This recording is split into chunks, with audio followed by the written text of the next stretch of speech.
Vous souhaitez vous lancer en tant que freelance dans le domaine du digital et vous ne savez pas par où débuter, quel statut choisir, comment trouver des clients, vivre de votre passion et gagner votre liberté, alors vous êtes au bon endroit parce que je vais vous expliquer comment atteindre vos objectifs. Je suis Diran Tafen, formateur et consultant dans le domaine du cloud et du DevOps et au quotidien, j'aide les salariés en montant en compétences et également à passer freelance et cela fera environ 4 ans que je suis indépendant et que je vis exclusivement sur les revenus générés par mes différentes entreprises de freelance. Il y a de cela 3 ans, le métier de freelance n'était pas encore extrêmement démocratisé.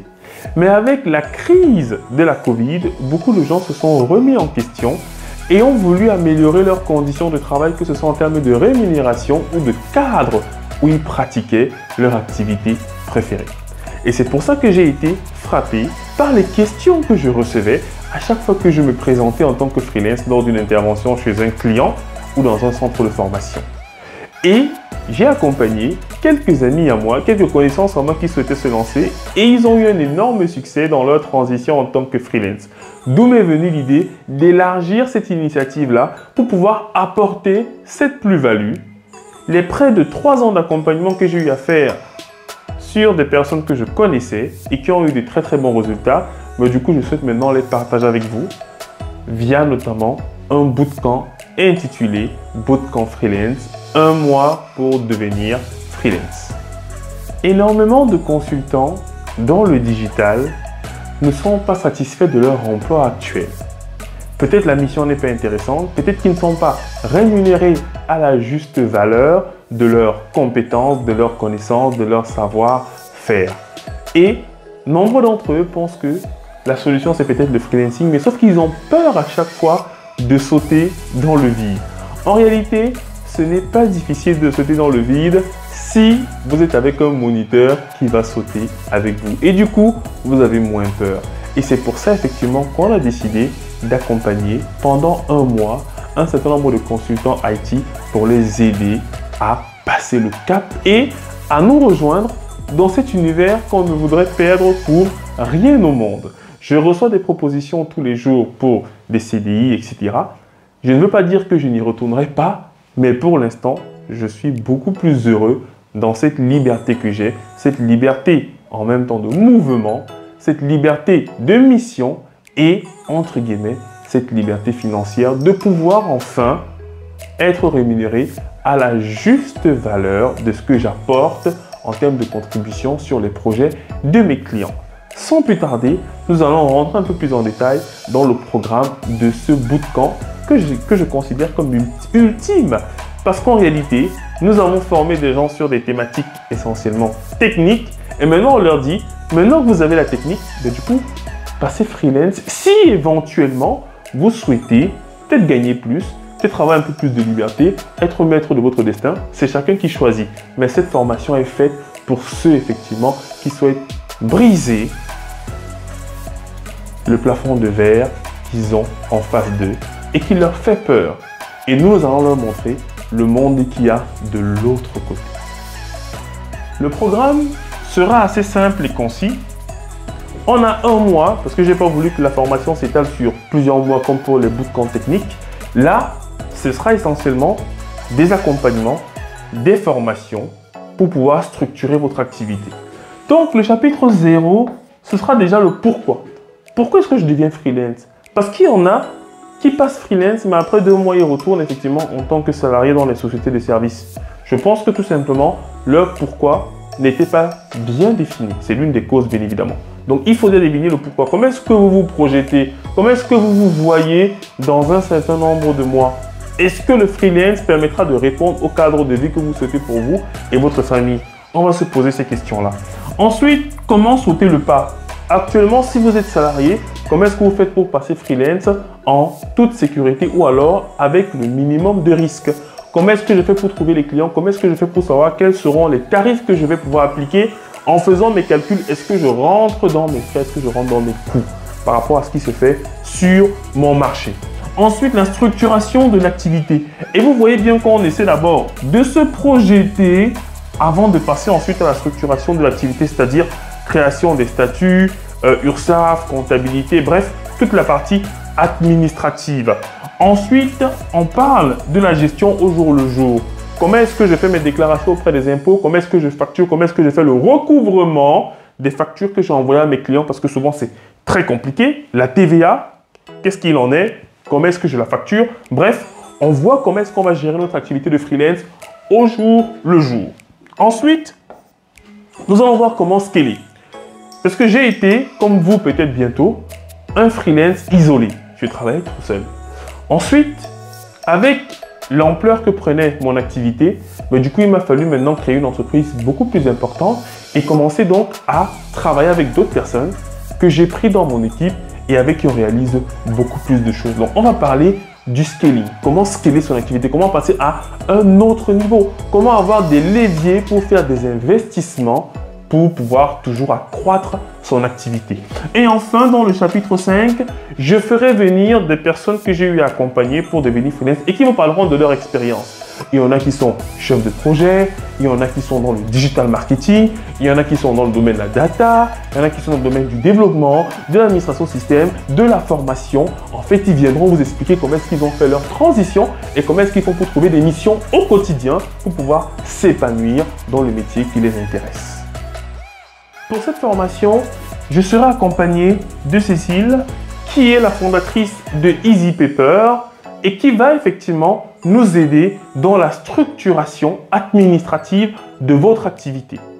Étant donné que je ne suis pas juriste et que je ne connais pas tous les rouages administratifs qui sous-tendent la création de votre activité ou sa légalisation, du coup, j'ai décidé effectivement de contacter cette experte dans son domaine qui va vous aider à pouvoir normaliser votre entreprise, vous donner les meilleurs conseils, vous dire effectivement quelles sont les aides que vous pouvez avoir, comment effectivement vous pouvez structurer votre activité, être salarié et en même temps continuer éventuellement à toucher les aides proposées par l'État. Bref, les rouages et les astuces qu'on ne vous dira peut-être pas dans les livres ou à la télé. Elle s'y connaît, elle est pragmatique et elle va vous donner des conseils pratiques. L'une des craintes qu'ont 90% des freelances ou des personnes qui souhaitent se lancer en freelancing, c'est ce délai entre la date de fin du CDI et la date de leur premier paiement de leur client en tant que freelance. Ce délai-ci est très variable en fonction de votre capacité à pouvoir trouver rapidement un client et ça peut même souvent aller entre 1 et 3 mois. C'est-à-dire quand vous avez terminé le CDI, donc vous n'avez plus un revenu sûr qui arrive chaque mois et le moment où vous recevez votre premier paiement de votre client. Cette zone grise-ci, en réalité, représente la barrière qu'ont les personnes qui veulent devenir freelance. Et pour la promotion que l'on va avoir pour cette formation, on va mettre en place un dispositif unique jamais vu. Pour les personnes qui seront vraiment motivées à passer freelance et qui l'auront prouvé par notamment les actions qu'ils vont entreprendre, on va leur mettre à disposition une enveloppe qui correspondra à entre 2 et 3 mois de salaire qu'ils avaient par le passé ou tout au moins une somme qui se rapproche de cette dernière-là qui sera en fait leur épargne de sécurité si éventuellement ils n'ont pas cette épargne de sécurité-là. Donc les amis, c'est vraiment un dispositif pour encourager les personnes qui souhaitent se lancer en freelance. J'ai des amis que j'ai effectivement accompagnés dans ce sens-là et je leur avais mis à disposition cette enveloppe et ils viendront témoigner lors de la partie retour d'expérience. Et pour vous dire, ils n'ont jamais besoin de cette enveloppe-là parce que dans le domaine du digital, on ne manque pas de missions. Mais comme c'est sur un compte qui est le leur, alors ça leur donne la stabilité pour pouvoir continuer à prospecter, à chercher des missions. Parce que l'une des grosses thématiques, c'est comment est-ce que je fais pour avoir un client alors que je suis encore en CDI? Mais ce sont des choses effectivement qu'on évoquera lors de la formation. Mais globalement, l'une des grosses annonces, c'est que vous aurez effectivement cette enveloppe-là pour les personnes qu'on aura identifiées comme étant prometteuses et qui veulent vraiment passer le cap. Mais du coup, elles pourront avoir cette épargne de sécurité qui sera en fait sous forme de prêt pour les aider à tenir pendant les périodes difficiles avant de recevoir leur premier paiement. Parce qu'on sait qu'avec ce qu'ils gagneront en tant que freelance, ils pourront largement rembourser l'équivalent de ce prêt qu'on pourra leur faire gracieusement. quel est le public visé par ce bootcamp d'un mois pour devenir freelance? Alors, nous avons dans un premier temps les consultants dans le domaine de l'IT, les informaticiens, data analyst, admin 6, sécurité, etc. Donc, ceux qui font effectivement dans les domaines techniques de l'informatique. Ensuite, nous avons les consultants dans le digital, un peu plus global, community manager, graphiste, bref, tout ce qui est lié effectivement au digital. Et enfin, les chefs de projet, Scrum Master, Product Owner, bref, ceux qui font dans la gestion de projet.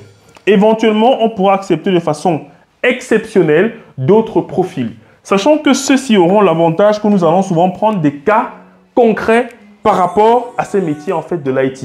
Vous voyez, on peut accepter d'autres métiers, mais ce sera sur étude de votre profil, parce qu'on veut vraiment avoir des résultats au bout du premier mois pour que dans les 1 ou 2 mois après la formation, du coup, immédiatement, vous puissiez en réalité débuter votre mission de freelance. On veut des personnes motivées. Quelques questions que vous pourrez éventuellement vous poser. Donc, je mets toujours un petit FAQ. Alors, quels sont les prérequis pour faire cette formation? Il n'y en a pas. Vous avez l'habitude pour les formations techniques que je vous dise quels sont les prérequis à avoir. Mais ici, non. Il n'y a pas de prérequis techniques parce qu'on ne fait pas de technique. On va parler de carrière, on va parler de professionnel.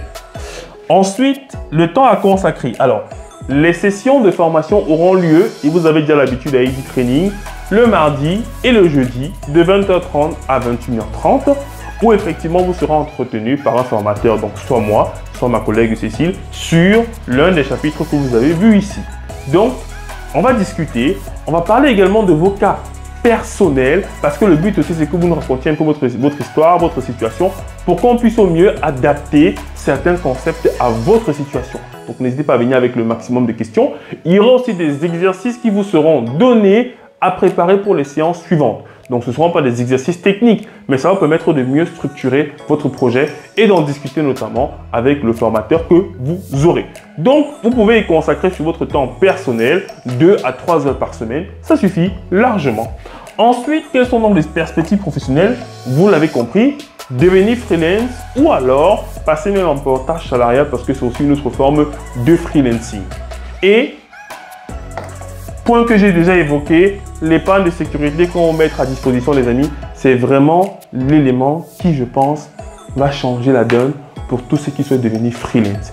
Parce qu'avec cette épargne de sécurité qu'on leur met à disposition, pour ceux qui n'en ont pas, et bien sûr, après étude de leur dossier, s'ils choisissent un palier de notre offre qui provoque effectivement un certain accompagnement, parce que c'est ceux effectivement qui vont choisir l'accompagnement juste après le bootcamp 2 mois, à qui effectivement on va mettre en place cette enveloppe-là en fonction de leur projet.